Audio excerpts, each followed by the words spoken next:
A police officer driven by racial prejudice unexpectedly stopped a black man's car and forced him to the station on baseless charges. What the officer didn't expect, however, was that the man was a CIA agent. In an instant, the situation flipped, leaving everyone stunned. James Walker sat in an unmarked car, the engine off, the window slightly cracked to let in the warm afternoon breeze. The small street was in a quiet residential neighborhood with uniform houses, white picket fences, and neatly trimmed lawns. From his parking spot, James could see straight to the house at the end of the cul-de-sac, where he had been monitoring for hours. The person living in that house was the target of a federal operation. Matthew Kerr, a high-tech expert under investigation for his suspected involvement in an international criminal network. Intelligence reports indicated that Kerr had developed a type of malware designed to attack national infrastructure. James was assigned to monitor the situation before an action team executed the arrest warrant. The afternoon sun bathed the neighborhood, but James remained focused on the house ahead, his senses heightened with tension. James felt a simmering anxiety in his chest, reminding him of a past incident where he was stopped because of racial bias, even after explaining that he was a federal agent. Despite this, he restrained himself, not letting his emotions interfere with the mission. Tom Mitchell, a patrol officer in the area, was driving through the quiet streets. An experienced officer, Tom was familiar with every road and vehicle of the residents here. He prided himself on knowing every corner and person in the neighborhood.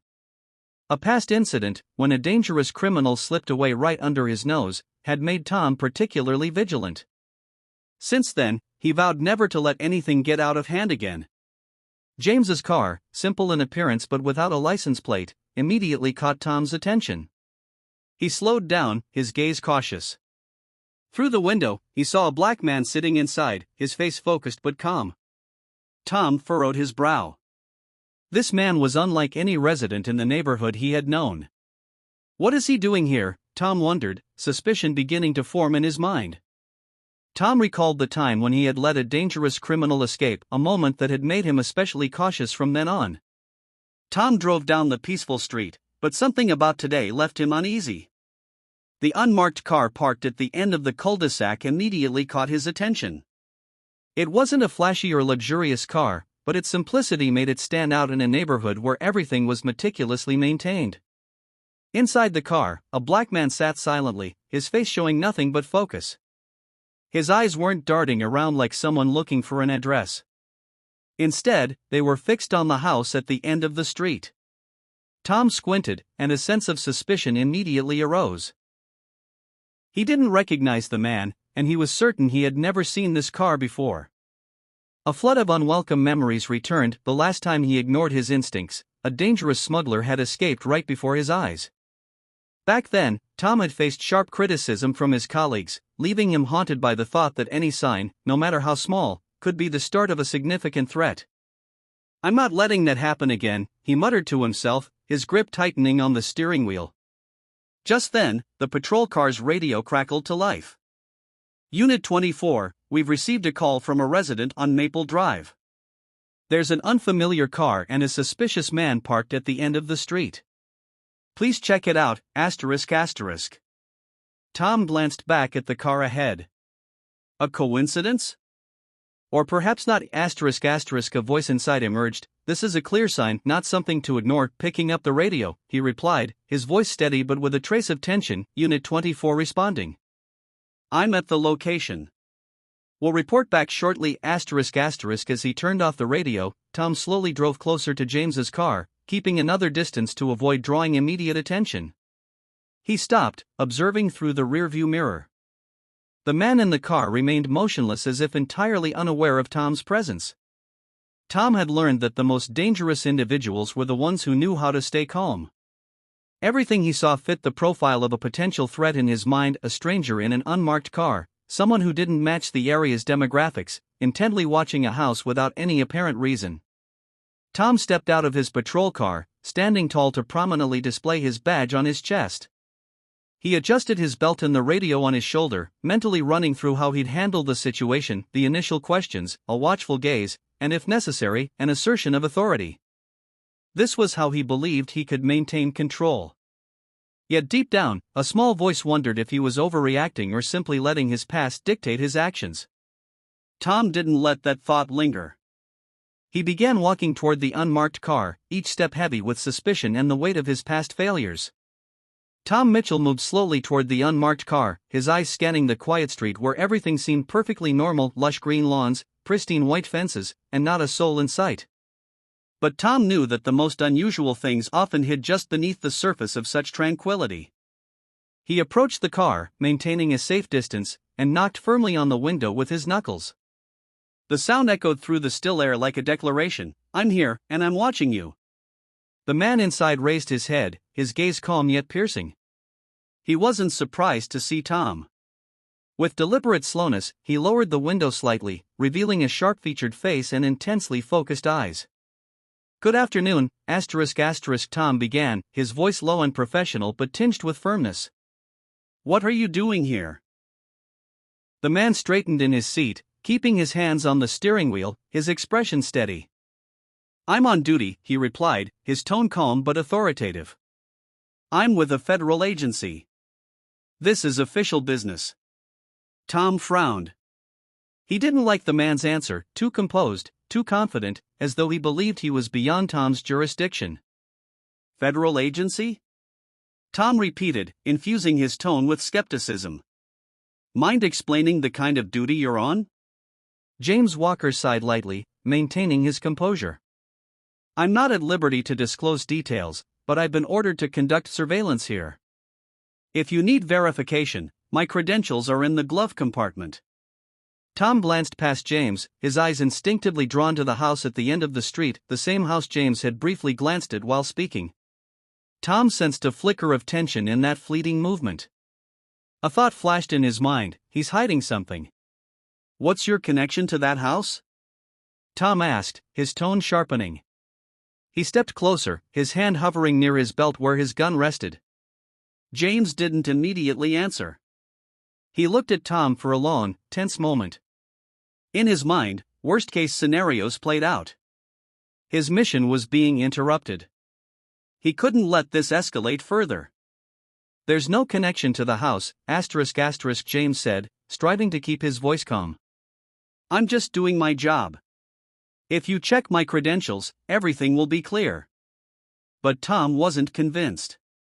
He had heard explanations like this before, from suspicious individuals trying to cover their tracks. "You seem interested in that house," Tom remarked, scrutinizing James's every expression. "If you've got nothing to hide, why not cooperate from the start?" James felt his patience wearing thin, but he knew that any rash move could make things worse. He took a deep breath, keeping his tone steady.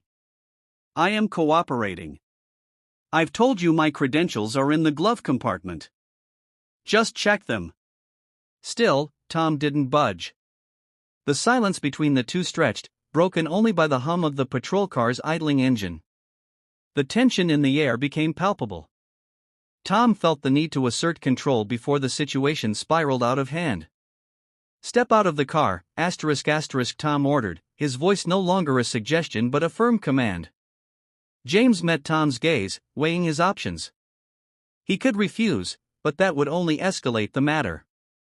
With a slow nod, he opened the door and stepped out, his movements deliberate, trying to keep everything under control. Tom Mitchell stepped back slightly, his eyes fixed on James. His hand hovered near his gun, the familiar warning from his past echoing in his mind: be wary of those who seem confident. They're often the most dangerous, ***. James Walker stood outside the car, his hands still visible, his demeanor calm yet resolute. Tom Mitchell faced him, his eyes scrutinizing every small movement of the man in front of him.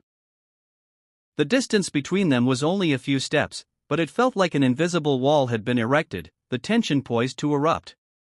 "So, what now?" Tom asked, his voice cold.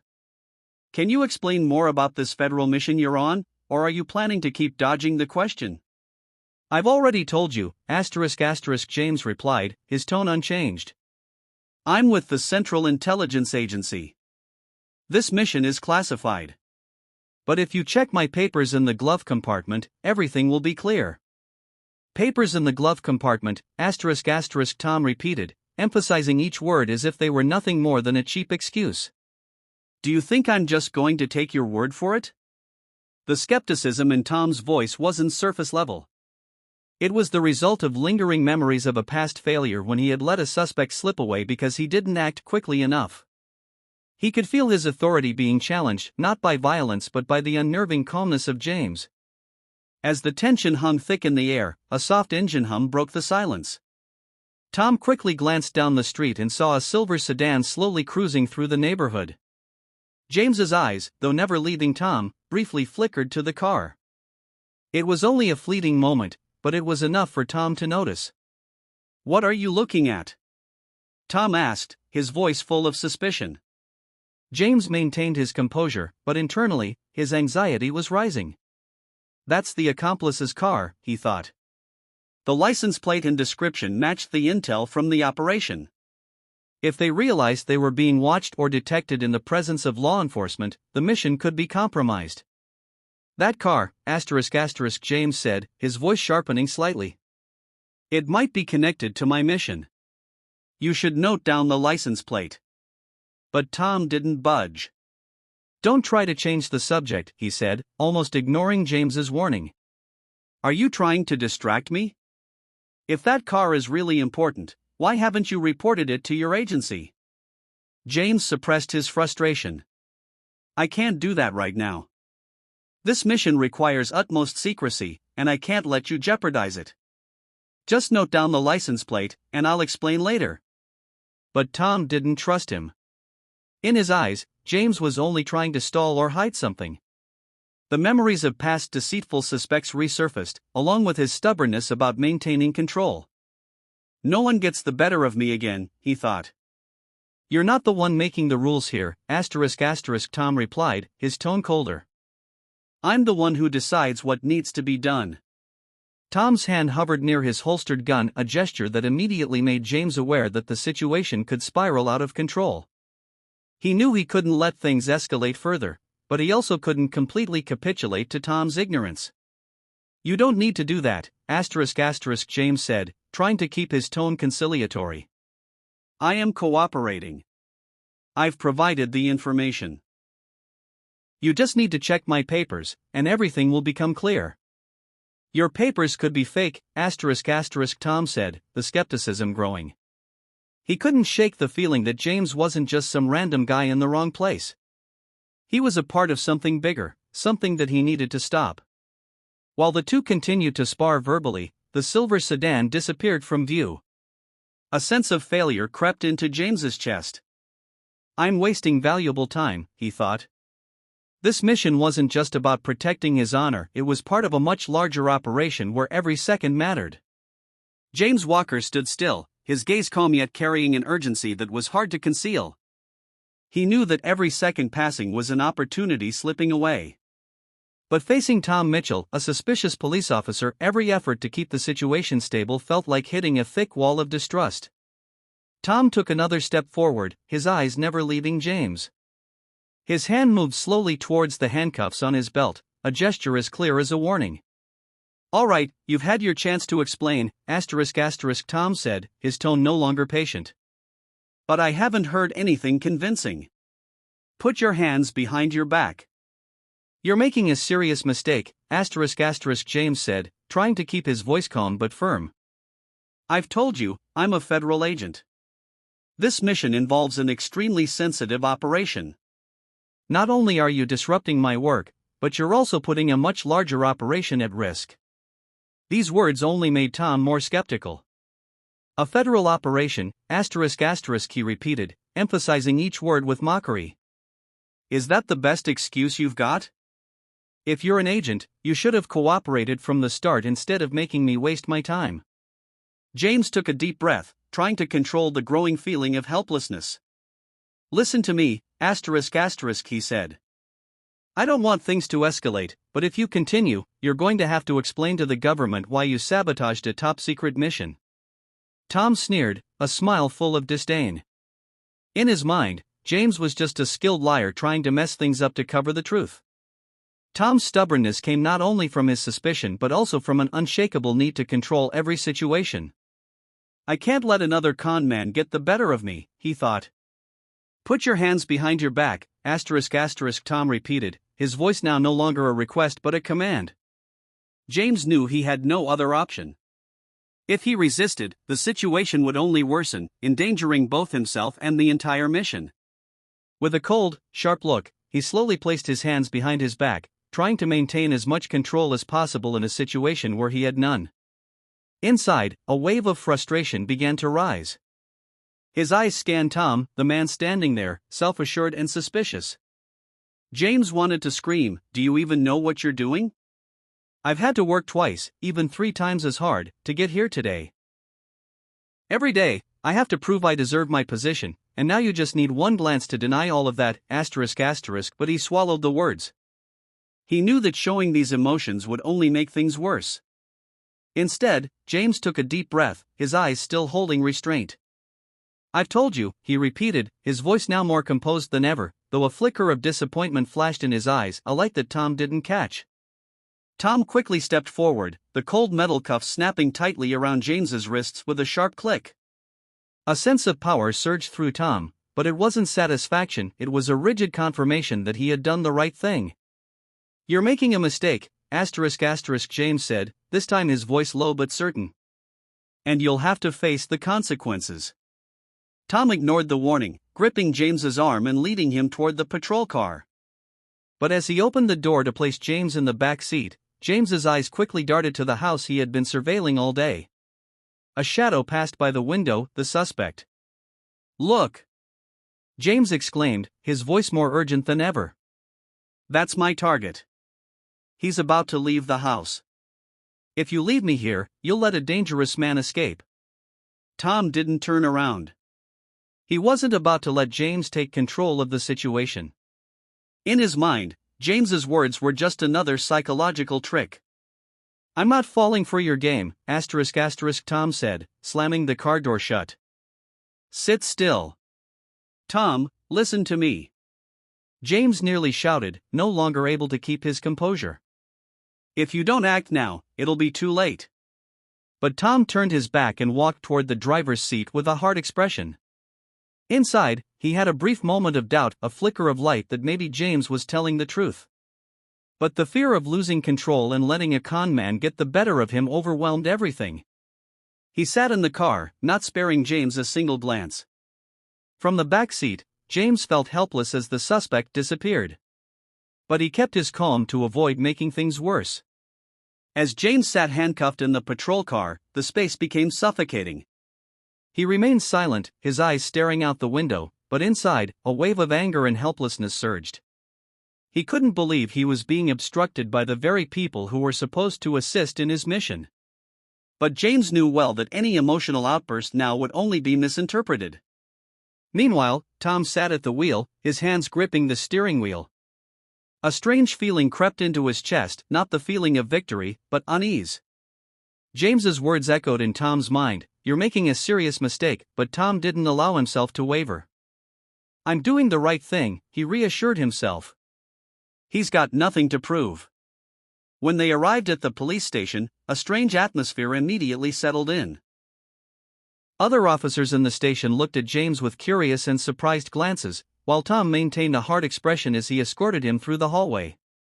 James didn't speak, but his gaze was unwavering, exuding an unsettling confidence that made a few people whisper to each other.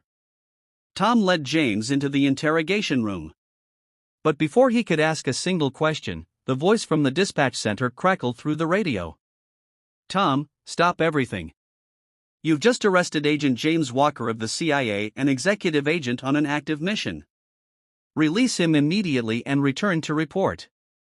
Tom froze, shock evident on his face. He looked at James for the first time, seeing hesitation in his eyes. "CIA?" he repeated, almost disbelieving. James didn't respond, simply adjusting his wrist, still marked by the cuffs. His gaze was cold but devoid of anger. "Do your job, ***, he said. Tom stood frozen, regret heavy in the air. As Tom stood there in disbelief, the gravity of the situation began to sink in. The man he had arrested wasn't just anyone, he was a federal agent on an active mission. James's calm yet piercing gaze only deepened Tom's regret. His hands trembled as he reached for the keys to the cuffs. I didn't know, ****, Tom stammered, his voice barely above a whisper. James stayed silent, his expression unreadable. Tom unlocked the cuffs, and the sharp click echoed through the room, a sound that seemed to punctuate his failure. James rubbed his wrists, red and marked from the cuffs, but his demeanor remained composed. Without a word, he walked toward the door, leaving Tom standing in the interrogation room, overwhelmed with guilt. As James stepped out of the station, he pulled out his phone to make a quick call. "This is Walker, ****, he said, his tone professional and controlled. "The operation has been delayed due to local interference, but I'm resuming surveillance now. I need immediate coordination to track the target's vehicle."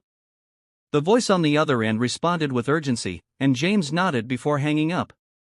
He didn't waste a second. He got into his car, started the engine, and drove off, determined to salvage the mission.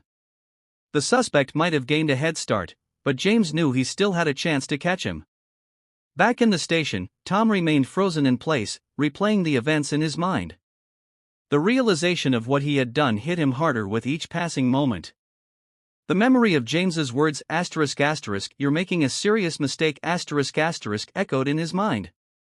His confidence had been replaced with a gnawing sense of failure. Tom returned to his desk, his colleagues giving him wary glances. He ignored them, sitting heavily in his chair and staring at the blank screen of his computer.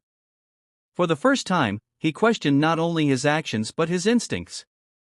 He had let his prejudice and past failures dictate his decisions, and now an innocent man had suffered, and a critical mission had been jeopardized.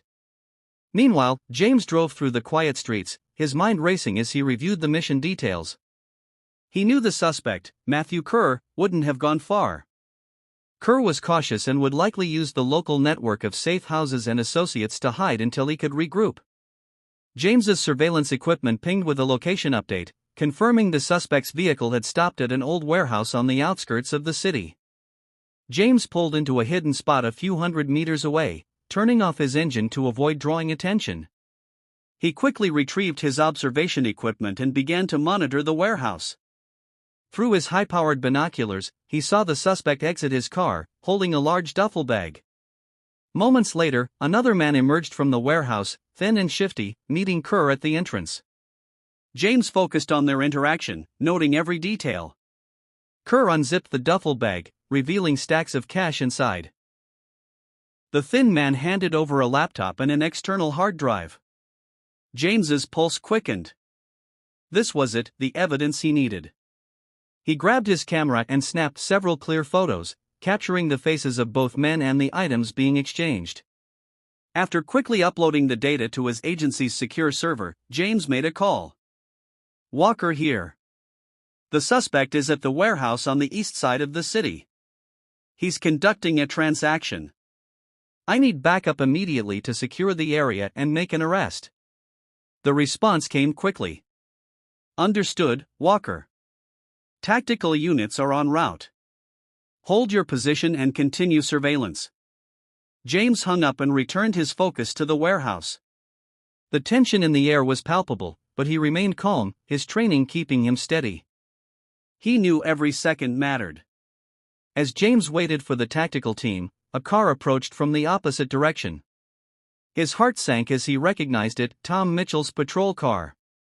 Tom stepped out, his expression no longer one of arrogance or suspicion but of determination. He approached James cautiously. "Walker, ***, Tom called out. "I know I messed up, and I can't undo what I did. But I can't let this suspect get away. Let me help you."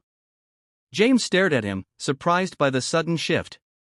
He considered Tom's words for a moment before nodding. "If you want to help, don't mess this up, ***, James said, his tone sharp but devoid of hostility. "The suspect's vehicle is still at the warehouse. I need you to block the eastern exit. If he tries to escape, you'll be the only thing standing in his way." Tom nodded without hesitation. He turned and hurried back to his car, determined to make up for his earlier mistake. He drove off toward the eastern road, setting up a makeshift barricade to block any potential escape routes. James returned his focus to the warehouse, watching as the suspect and his accomplice prepared to leave. Through his binoculars, he saw Kerr glance nervously at the street before motioning for the thin man to follow him back into the building. The tactical units arrived moments later, and James coordinated with them to surround the area. The team moved in swiftly, breaking down the doors and storming the warehouse. Chaos erupted as the suspects tried to flee, but their attempts were futile. Kerr and his accomplice were apprehended without incident. As the suspects were let out in handcuffs, James walked over to Tom, who had remained at his post near the eastern exit. "Good job, Mitchell," James said, his gaze steady. "Today, you did your part right." Tom nodded, relief washing over him. "Thank you, Walker. I'll do better. I promise." James didn't respond immediately. Instead, he gave Tom a brief nod before returning to his car. The mission was complete, but the events of the day would linger in his mind for a long time. For Tom, the day marked a turning point. As he watched James drive away, he knew that redemption wouldn't come easily, but it was something he was determined to pursue. In the days that followed, the fallout from the encounter between James Walker and Tom Mitchell rippled through their respective lives. For Tom, the consequences were immediate and severe. At the police station, the incident was the subject of every whispered conversation. His colleagues avoided his gaze, and the respect he once commanded had been replaced by suspicion and disdain.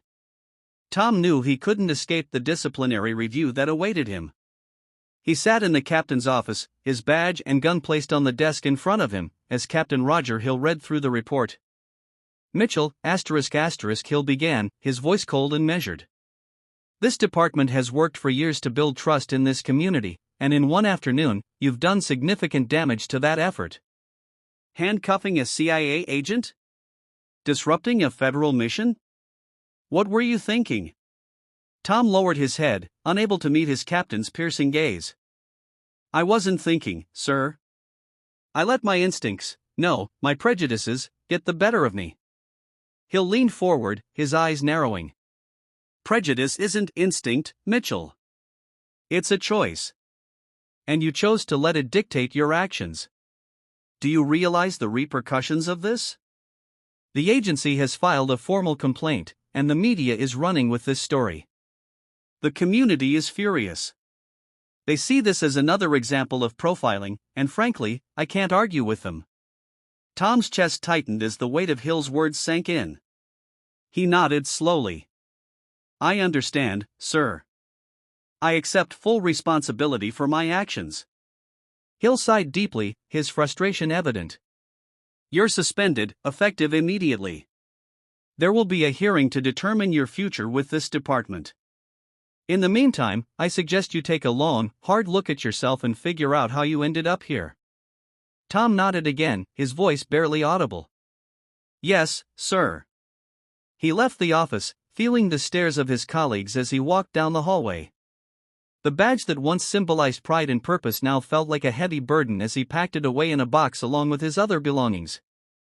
At home, the atmosphere was no less tense. Tom's wife, Emily, was waiting for him in the living room when he walked through the door. Her concern was evident, but so was her disappointment. "Tom, what happened?" she asked, setting down the book she had been holding.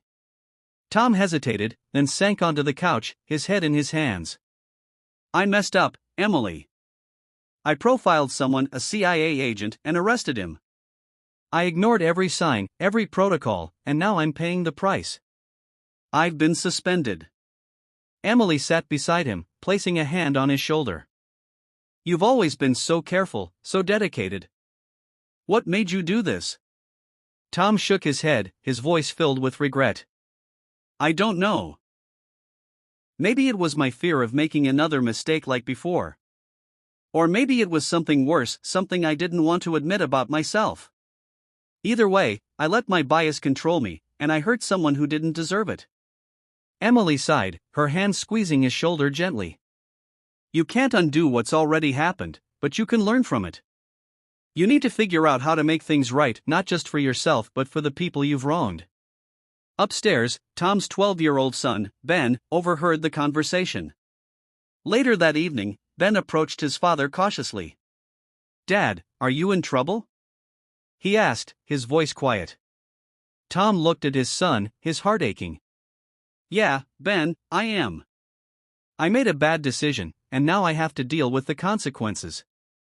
Ben frowned. But you're a police officer. You're supposed to protect people. Tom sighed deeply. I failed at that, Ben. I let my fears and assumptions get in the way of doing the right thing. And because of that, I hurt someone who didn't deserve it. Ben stared at his father for a long moment before nodding slowly. I guess even heroes make mistakes, he said, his tone laced with disappointment. Tom felt his chest tighten at his son's words.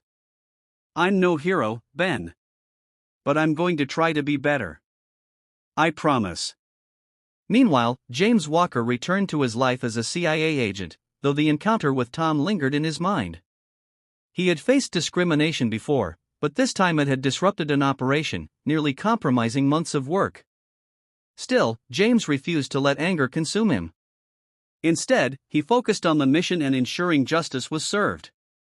The evidence collected at the warehouse was instrumental in dismantling the criminal network Kerr was involved in. Arrests were made, and charges were filed, but James knew the fight against such threats was ongoing. He reviewed the case files late into the night, his determination unshaken.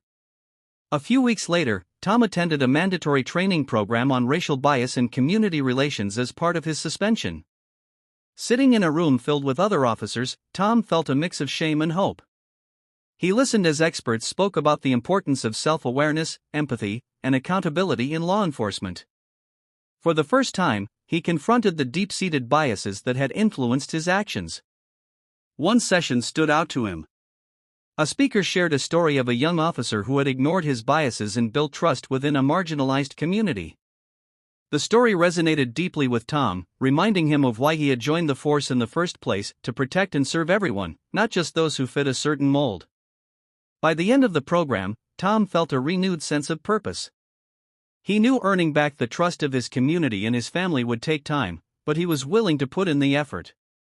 His first step was reaching out to James Walker. Tom wrote a letter to James, apologizing for his actions and acknowledging the harm he had caused. He didn't expect a response, but he felt it was important to take responsibility. To his surprise, James replied with a brief but impactful message. Change starts with accountability. Keep doing the work. Those words stayed with Tom as he began to rebuild his life, one step at a time. For James, the experience reinforced his belief that progress, though slow, was possible. Both men carried the lessons of that day with them, striving to make their worlds and themselves better. Months passed, and Tom Mitchell's life had drastically changed. The suspension turned into a formal termination after the department's disciplinary hearing. The hearing was not just about his actions that day but the broader implications of trust, responsibility, and bias in law enforcement. Tom didn't fight the decision. He understood it was necessary, not only as a consequence for his actions but as an opportunity for him to start anew. Despite losing his badge, Tom was determined to make amends. He became active in local community forums focused on improving police relations with residents. These events weren't easy for him. At first, he was met with skepticism and hostility. Many attendees recognized him as the officer who had handcuffed a federal agent. Yet, instead of defending himself, Tom listened. He let the stories of mistrust and discrimination sink in, shaping his understanding of how deep the wounds ran. One day, during a community seminar on unconscious bias, Tom saw a familiar face walk into the room. James Walker had been invited to speak about his experiences in law enforcement and the challenges he faced as a black man in a field that wasn't always welcoming. Tom watched silently from the back as James took the stage, his voice calm but filled with conviction. Being in law enforcement is about more than just enforcing the law, ***, James said. It's about earning the trust of the people you serve. That trust doesn't come easily. It has to be built through actions, through accountability, and through understanding. And when it's broken, it's up to us to take responsibility and rebuild it.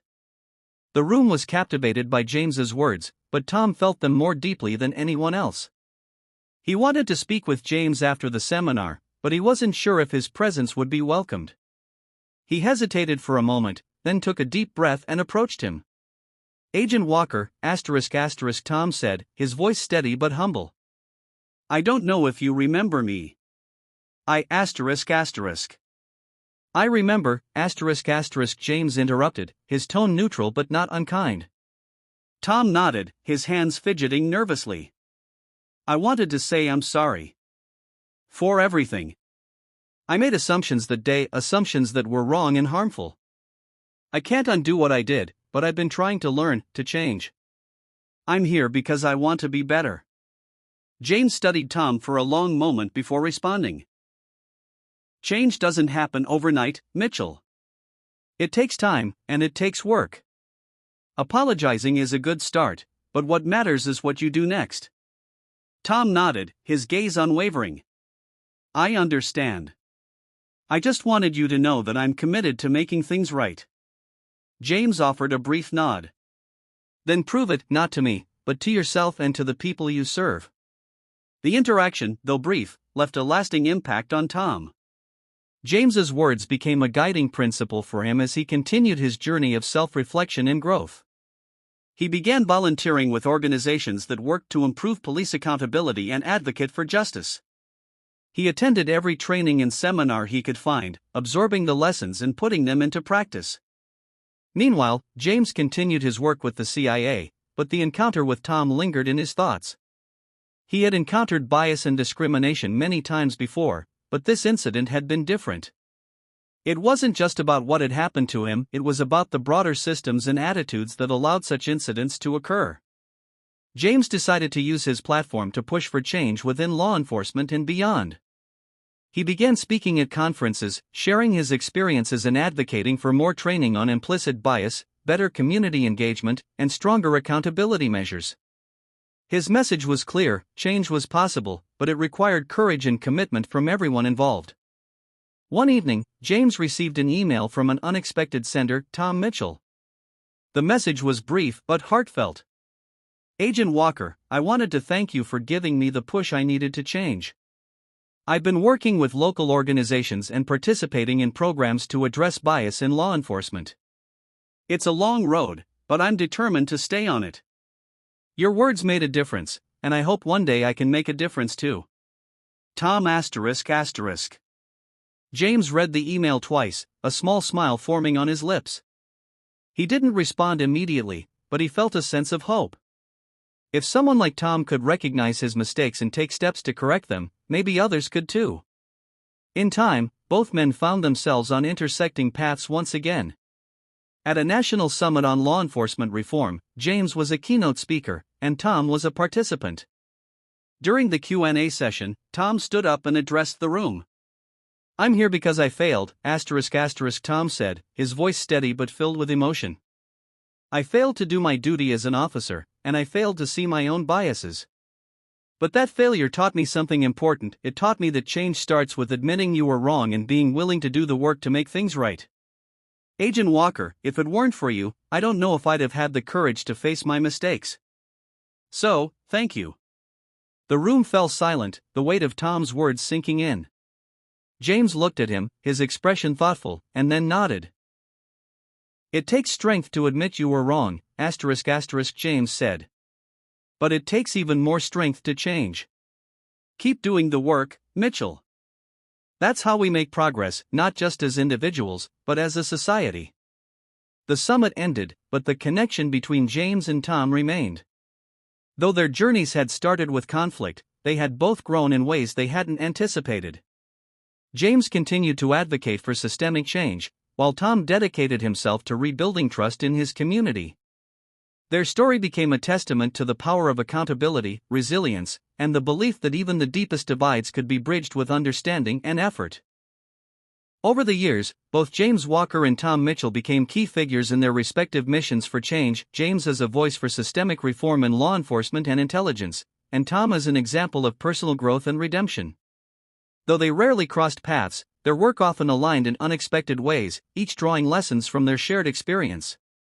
James's reputation within the CIA grew as he continued to handle high-stakes operations. His ability to remain calm under pressure and his unwavering commitment to justice earned him the respect of his colleagues. But James wasn't content with just doing his job, he wanted to leave a legacy. His experiences with discrimination, including his encounter with Tom, had shaped his perspective on what it meant to be a public servant. He partnered with organizations that focused on recruiting and mentoring underrepresented groups in law enforcement and intelligence.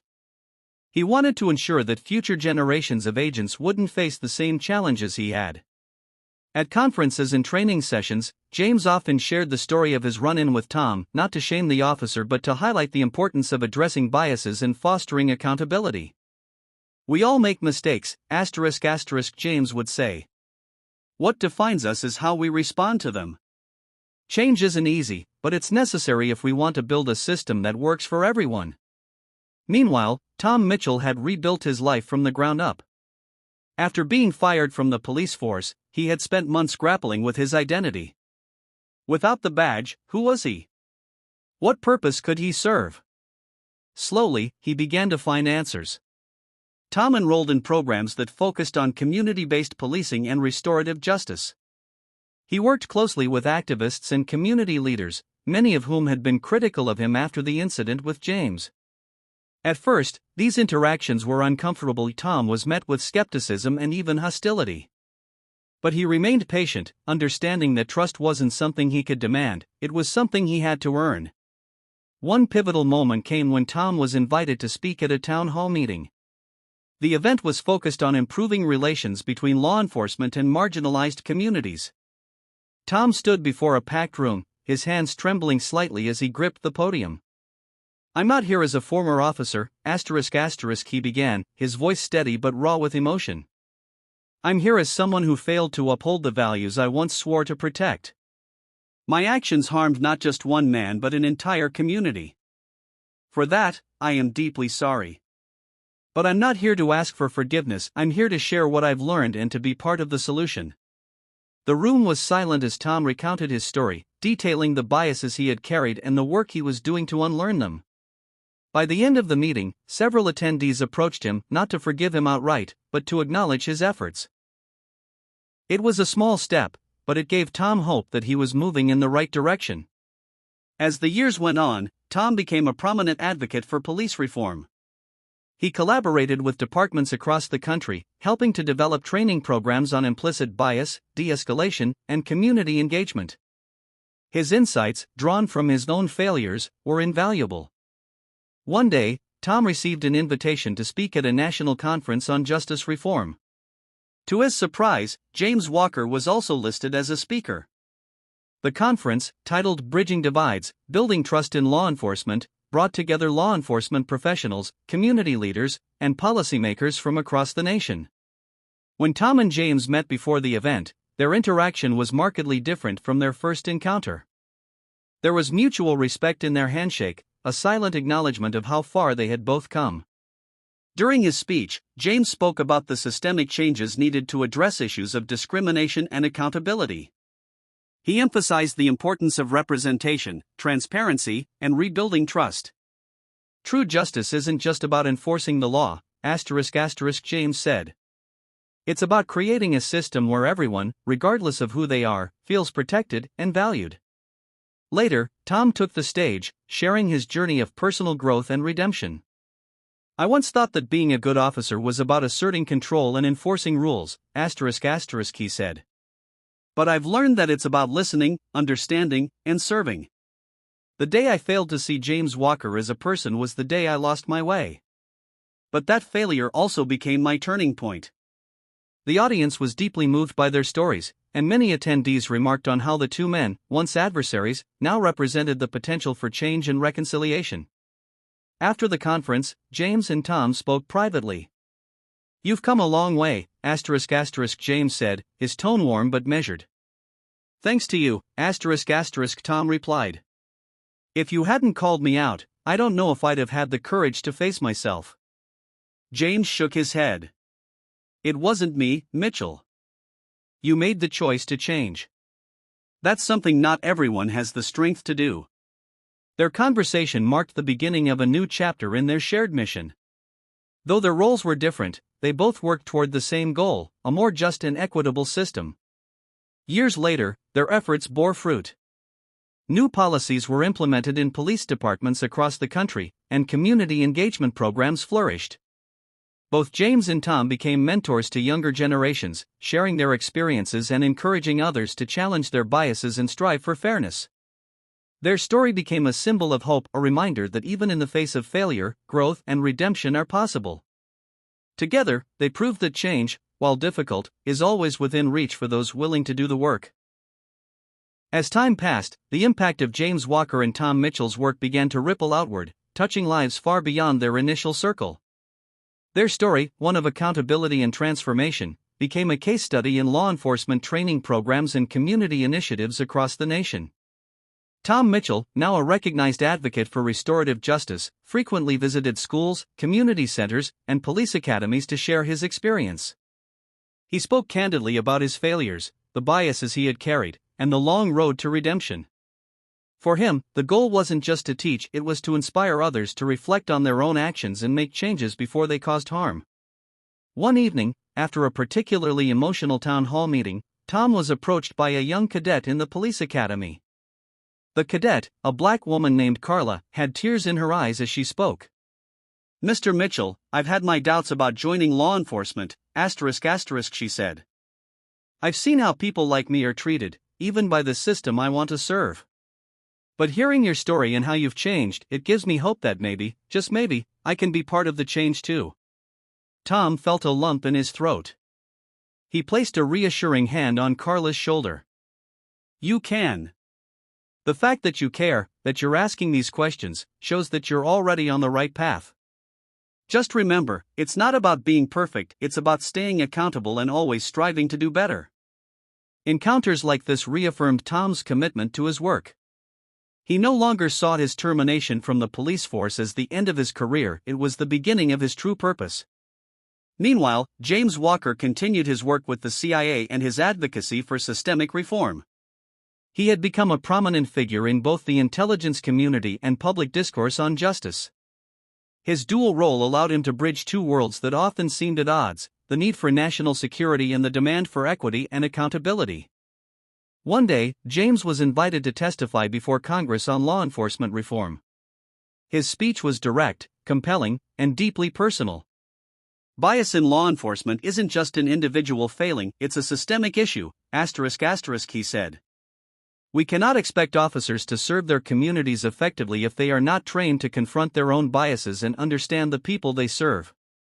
Reform isn't a punishment, it's an opportunity to build a system that works for everyone." His testimony was met with applause, and lawmakers from both sides of the aisle engaged him in discussions about meaningful policy changes. James's ability to articulate the complexities of law enforcement and justice made him a powerful advocate for reform. After the hearing, James received a message from Tom. "Saw your testimony today. Powerful as always. You've become the voice that so many of us needed to hear." James smiled as he read the message. Though their lives had taken different paths, the respect and understanding between them had only grown stronger. Years later, their story was turned into a documentary titled The Turning Point, A Journey of Redemption and Reform. The film chronicled the day of their fateful encounter and the paths they took afterward. It featured interviews with James, Tom, their colleagues, and members of the community affected by their actions. The documentary was widely praised, sparking conversations nationwide about accountability, bias, and the potential for change. In one particularly moving scene, Tom and James sat together, reflecting on their journey. "Do you ever think about how different things could have been?" Tom asked. James nodded. "All the time. But the way I see it, what happened needed to happen. It forced both of us to confront things we might have ignored otherwise."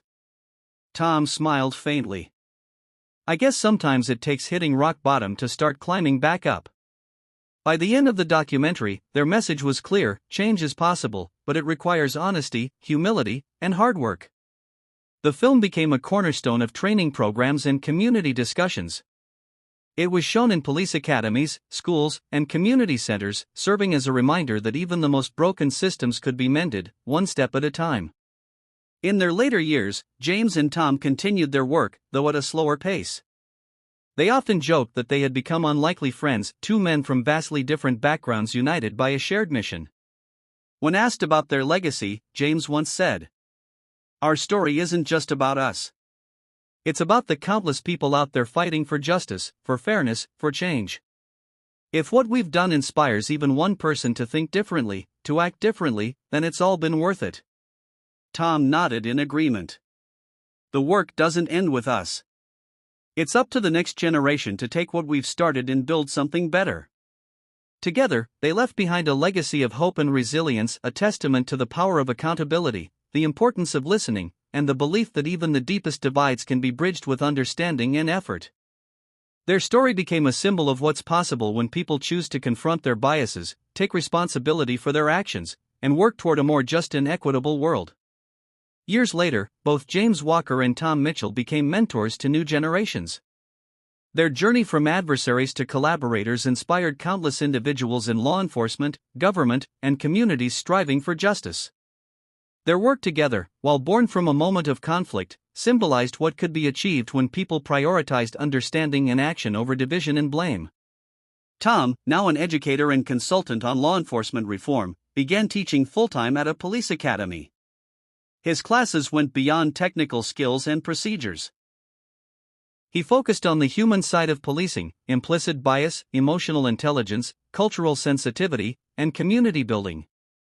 Tom used his own mistakes as a teaching tool, creating a curriculum that combined transparency with actionable lessons.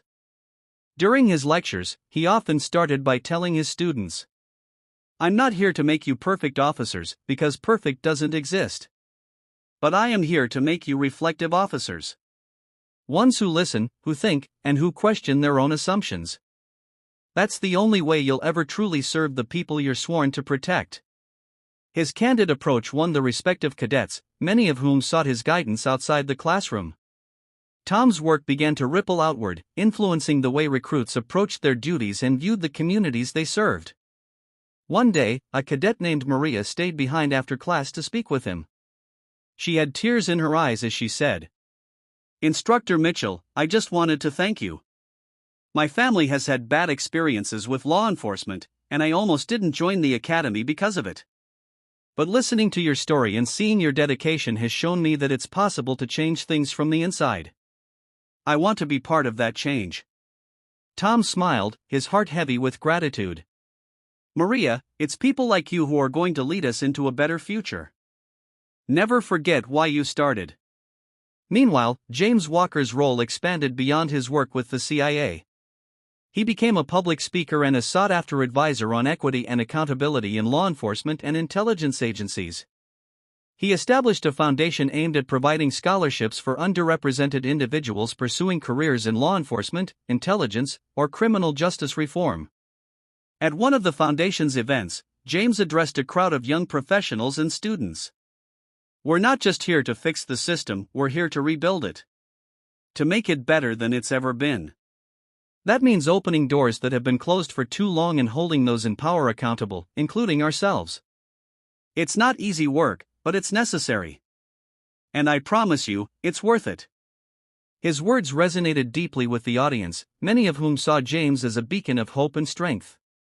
He had taken the pain of his past experiences and transformed it into fuel for progress.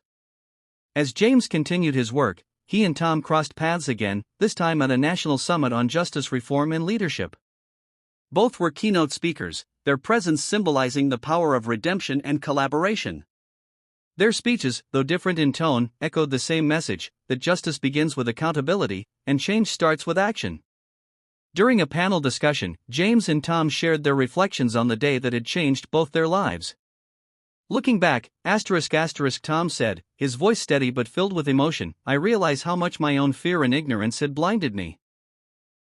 I let my assumptions cloud my judgment, and I hurt someone who didn't deserve it. But that moment was my wake-up call. It made me see what I needed to change, not just in myself, but in the system I was a part of." James nodded, adding, "That day was a turning point for both of us.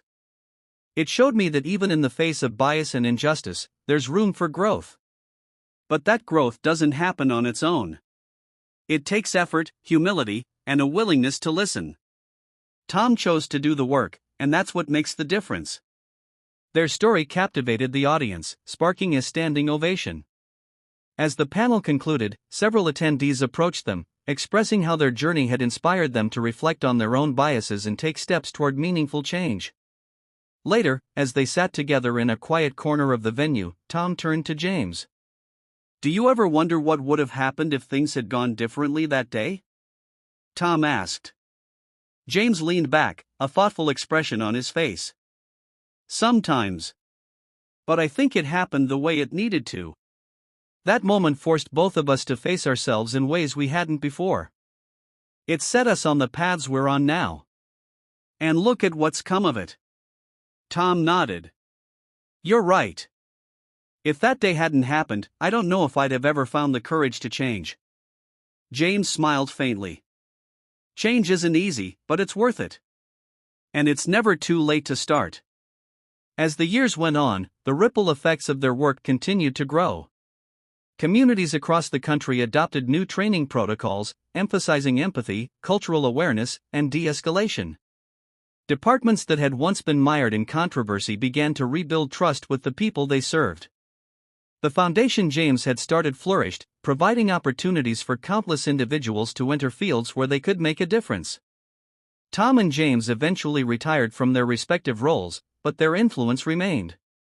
They were often invited to events and interviews, their story serving as a testament to the power of accountability and the possibility of redemption.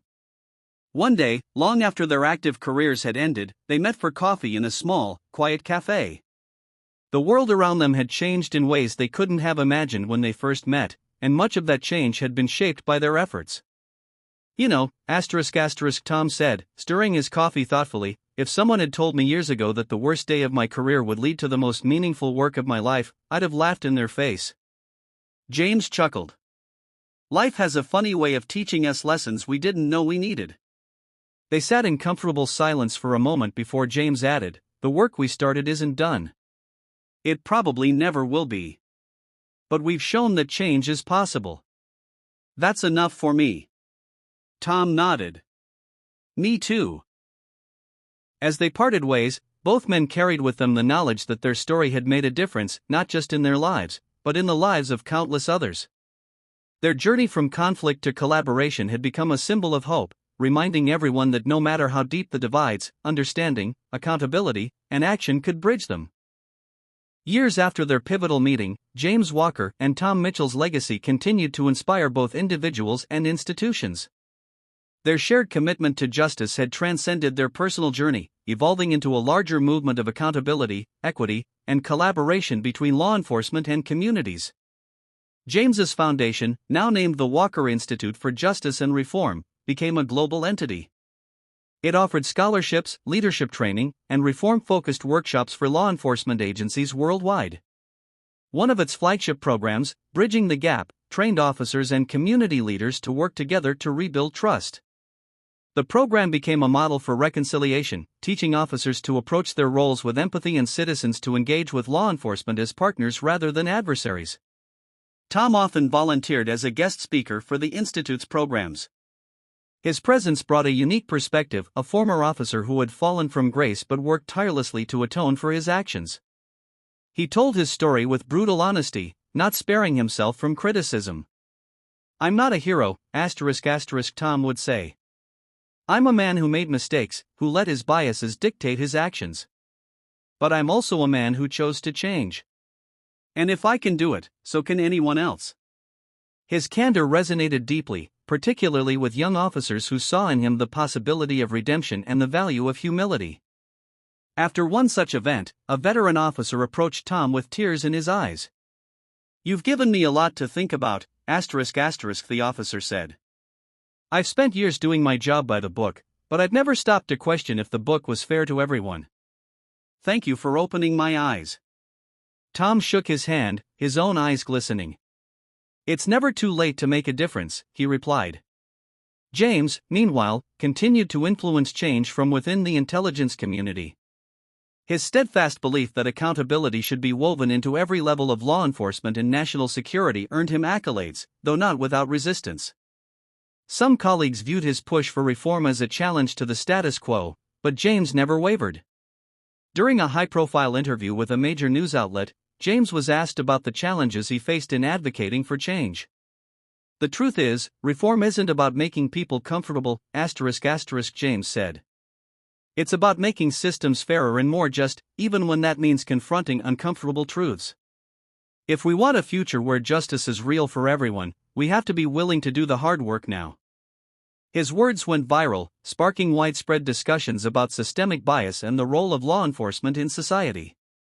James became a trusted voice for reform, not just in the US, but internationally. Governments and organizations sought his advice, and his ideas influenced policies aimed at making justice systems more inclusive and equitable. As James and Tom grew older, their work slowed, but their influence only deepened. The next generation of reformers built upon their foundation, taking their ideas and expanding them in new directions. Young activists, community leaders, and officers often cited James and Tom as the reason they had chosen their paths. One day, the Walker Institute hosted its annual gala, celebrating a decade of progress in justice reform. The event brought together law enforcement professionals, policymakers, and community leaders from around the world. James and Tom were both honored as keynote speakers, their contributions celebrated by everyone in attendance. When it was James's turn to speak, he stood at the podium, the room falling silent in anticipation. His voice was steady, his presence commanding. "When I think about the work we've done, he began, I don't see it as my legacy or Tom's legacy. I see it as our collective legacy, the officers who chose to question their biases, the community leaders who refused to give up, and the people who believed in the possibility of change. This isn't about one moment or one person. It's about all of us, working together, refusing to accept the world as it is and fighting for the world as it should be." The room erupted into applause, the sound echoing with a sense of unity and shared purpose. Later that evening, as the gala wound down, James and Tom found themselves sitting together at a small table, watching the next generation of reformers mingle and exchange ideas. "It's incredible to see how far things have come, Tom said, his voice filled with pride. James nodded. "It is. But there's still so much more to do. Change is a journey, not a destination." Tom chuckled. "You always did have a way with words." James smiled. "And you always had the courage to face the hard truths. We needed both to get here." The two men sat in comfortable silence for a while, the energy of the gala buzzing around them. Despite the challenges they had faced, they both felt a deep sense of fulfillment. They had turned a moment of conflict into a lifetime of impact, proving that even the most broken relationships could be mended with understanding, accountability, and action. As the night drew to a close, James and Tom parted ways once again, knowing their work would continue in the hands of those they had inspired. Their story, once one of division and mistrust, had become a beacon of hope, a testament to the power of change and the enduring belief that progress, no matter how slow, is always worth pursuing. As the years went by, James Walker and Tom Mitchell's impact continued to expand in ways neither of them could have foreseen. Their story had become a staple in discussions of justice reform, appearing in textbooks, documentaries, and training materials around the world. Their commitment to fostering accountability, equity, and collaboration had inspired countless individuals to reflect on their own biases and take steps toward meaningful change. The Walker Institute for Justice and Reform became a global hub for innovation in law enforcement and justice systems. It hosted international conferences, published groundbreaking research, and provided resources for organizations seeking to build stronger connections between law enforcement and the communities they served. One of the Institute's most ambitious projects was the development of a new curriculum for police academies, one that centered on emotional intelligence, cultural competency, and de-escalation techniques. Tom Mitchell was heavily involved in shaping the curriculum. His hands-on approach made him a favorite among instructors and cadets alike. He frequently traveled to police academies across the country, delivering guest lectures and conducting workshops. During one such visit, a young recruit named Javier approached him after a class. "Mr. Mitchell, Javier began nervously, I wanted to thank you. I grew up in a neighborhood where cops weren't exactly seen as the good guys. I almost didn't join the academy because I didn't want to be part of that. But hearing your story showed me that people in this job can change things for the better. Tom smiled, placing a hand on Javier's shoulder. It's people like you who are going to make the biggest difference. Remember, being a good officer isn't just about enforcing the law, it's about earning the trust of the people you serve. Never forget that. Meanwhile, James Walker continued his dual role as a public advocate and CIA officer. Though his operational work had slowed, he remained deeply involved in the agency's diversity and inclusion initiatives. He worked to create mentorship programs for underrepresented groups, ensuring that the next generation of intelligence professionals would reflect the diversity of the communities they served. One day, James was invited to speak at a United Nations summit on global justice reform. Delegates from around the world gathered to hear his insights on balancing national security with human rights. Standing before the assembly, James spoke with his characteristic clarity and conviction. Justice isn't just about laws and policies, he said. It's about people, how we treat them, how we listen to them, and how we hold ourselves accountable when we fall short. True justice requires humility and the courage to admit when we're wrong. It's not an easy path, but it's the only one worth walking. The audience gave him a standing ovation, and many approached him afterward to thank him for his words. Among them was a young activist from South Africa, who told James that his story had inspired her to pursue a career in human rights advocacy. Your journey showed me that even in the face of adversity, it's possible to make a difference, she said. James nodded, his heart swelling with gratitude. The fight for justice is never easy, but it's always worth it. Keep going. Your voice matters more than you know. Back in the United States, Tom and James reunited once again, this time for a community event commemorating the 20th anniversary of their fateful encounter. The event was organized by the Walker Institute and attended by hundreds of people, including community leaders, law enforcement officials, and activists.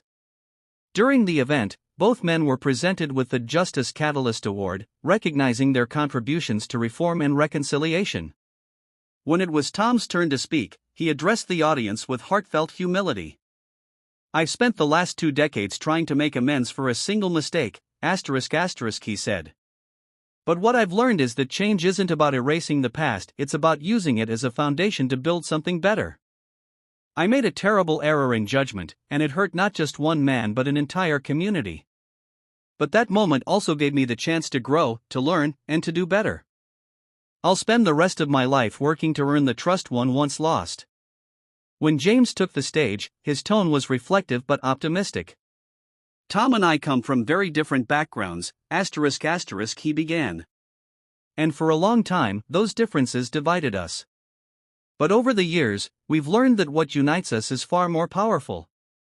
Our story isn't just about redemption, it's about the power of accountability, the importance of listening, and the belief that people can change.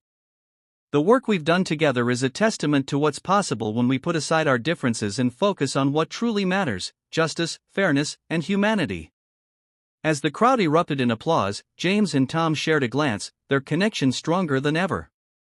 They had started as adversaries, but through accountability and collaboration, they had become allies and, ultimately, friends. In the years that followed, their legacy only grew. Young officers entered the force with a deeper understanding of their responsibilities, inspired by the lessons James and Tom had shared. Communities that had once been fractured began to heal, finding common ground through dialogue and shared purpose. Though James and Tom eventually stepped away from public life, their influence endured. The Walker Institute continued its work, led by a new generation of leaders who carried forward the values they had instilled. Their story remained a powerful reminder that even the most difficult divides could be bridged with understanding, accountability, and action. In their final years, James and Tom remained close, often meeting for quiet conversations over coffee. They reflected on the journey that had brought them together and the impact they had made. Do you ever regret that day? Tom asked during one of their meetings. James shook his head. No. It was a hard day, but it set us on a path we needed to walk. Without it, neither of us would be where we are today. Tom nodded thoughtfully. I used to see it as the worst day of my life. Now, I see it as the day everything changed for the better. As they parted ways, James and Tom knew their work was far from over. But they also knew they had laid a foundation for others to build upon, proving that even the most unlikely stories could lead to profound change. Their journey was a testament to the resilience of the human spirit and the enduring belief that justice, though imperfect, is always worth striving for.